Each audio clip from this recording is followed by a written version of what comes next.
Space Ace, for the arcades, developed by Advanced Microcomputer Systems and published by Cinematronics. It was released for the arcades in October of 1983. Produced by Rick Dyer and designed by Don Bluth, up to 2 players take control of Dexter, but he prefers Ace, and have to rescue Kimberly from the evil Commander Borf as well as saving Earth from his Infanto Ray, all the while racking up the points.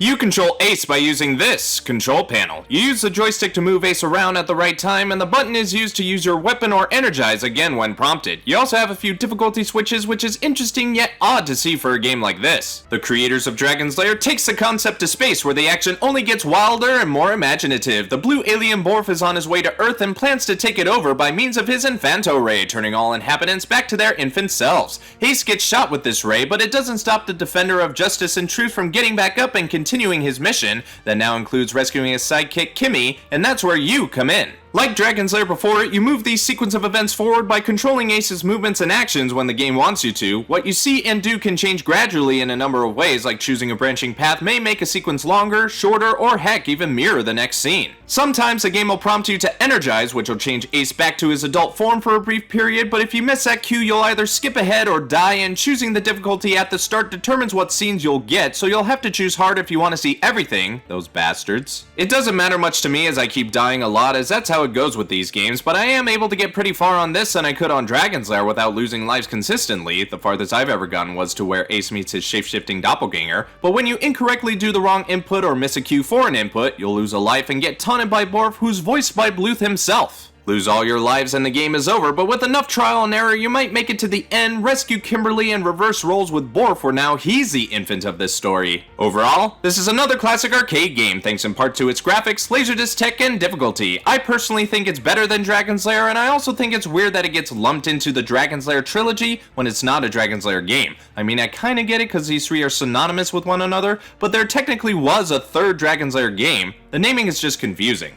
And stop.